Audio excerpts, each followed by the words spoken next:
তো বন্ধুরা আজকে আমাদের তৈরি হবে পোয়া পিঠে।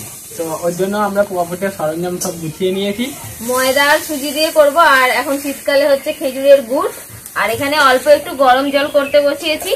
তো আমি প্রথমেই দিয়ে দেবো, মাপটাই হচ্ছে ঠিকঠাক করে মাপটা নিতে হবে। 2 কাপ ময়দা দেবো আমি, পরিমাণটা একদম সঠিক নিতে হবে, তাহলে কিন্তু পোয়া পিঠেটা একদম ভালো ফুলবে, খুব সুন্দর হবে। 2 কাপ ময়দা নিয়ে নিলাম, ময়দাটা একটু চেলে নেব। আর নিয়ে নেব সুজি, 1 কাপ সুজি দেবো। 2 কাপ ময়দা দিলে 1 কাপ সুজি দিতে হবে, দিয়ে দিলাম। অল্প করে একটু মৌরি দিয়ে দেবো, মৌরিটা দিলে কি হবে, খাওয়ার সময় পিঠেটা খাওয়ার সময় মুখে পড়লে বেশ ভালো লাগবে খেতে। এবার ময়দা সুজি একসাথে ভালো করে মিশিয়ে নেব।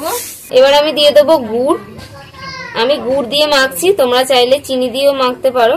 আমি কিছুটা গুড় দেবো আর কিছুটা চিনি দেবো, কারণ এখানে গুড় খাওয়ার জন্য বসে আছে একজন, সে গুড় গুড় চাইছে, গুড়টা দিয়ে দিলাম। আমি গুড় খেতে ভালোবাসি। এবার এই গুড়টা ভালো করে ময়দার সাথে মেখে নিচ্ছি, আমি ভালো করে মিশিয়ে নিলাম। এবার এখানে আমি হালকা উষ্ণ জলটাকে গরম করে নিয়েছি, 1 কাপ জল প্রথমে আমি দিলাম। এবার এটাকে ভালো করে মাখবো, পুরো লাল হয়ে গেছে। গুড়টা দেওয়ার কারণে এটাই পিঠেটা দেখতে খুব সুন্দর হবে আর স্বাদটাও ভালো হবে।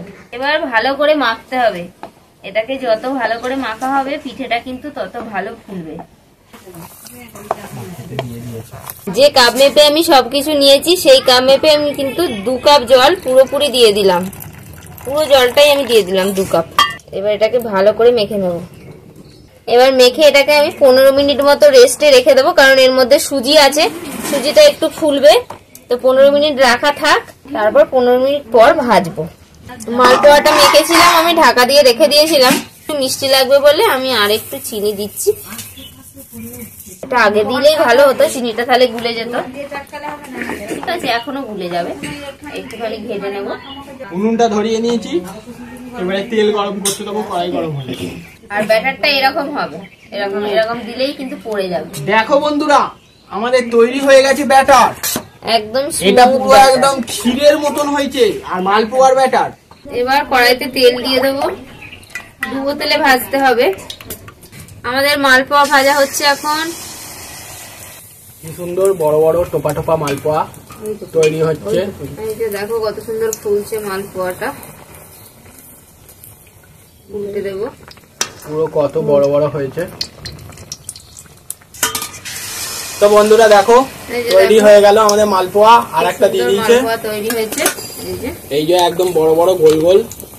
ঠিক আছে, একে একে আমরা সবগুলো তৈরি করে নেব। এইভাবে আঁচটাকে মাঝারি রেখে ভাজতে হবে। হ্যাঁ, তো দেখো বন্ধুরা আমাদের কত বড় বড় মালপোয়া তৈরি হয়ে গেছে, গুড়ের পুরো একদম পোয়া পিঠে।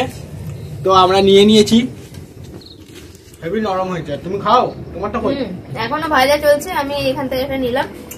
এটা প্রচুর গরম, দারুণ হয়েছে। তো এটা কিন্তু খুব টেস্টি হয়েছে, আর গুড়টার জন্য আরো স্বাদ লাগছে। তো বন্ধুরা তোমরা যদি এরকম বড় বড় পোয়া পিঠে বানাতে চাও, তোমরা এইভাবে আজকে দেখালাম বানিয়ে নেবে। এরকম বড় বড় পোয়া পিঠে এরকম দেখো ফুলেছে পুরো। দেখো বন্ধুরা আমাদের এখনো চলছে ভাজা, আর কিছুক্ষণ পরেই আমাদের শেষ হয়ে যাবে। আরো 2-4টে হবে এখনো। তো তোমরা বানিয়ে ফেলো বাড়িতে পোয়া পিঠে। আর কেমন লাগলো আজকের রেসিপি কমেন্ট করে অবশ্যই জানাবে। আজকে ভিডিও ভালো লাগলে লাইক করে দাও। তো আজকে আমাদের এখানে শেষ করছি, দেখা হবে পরের ভিডিও। Tata tata.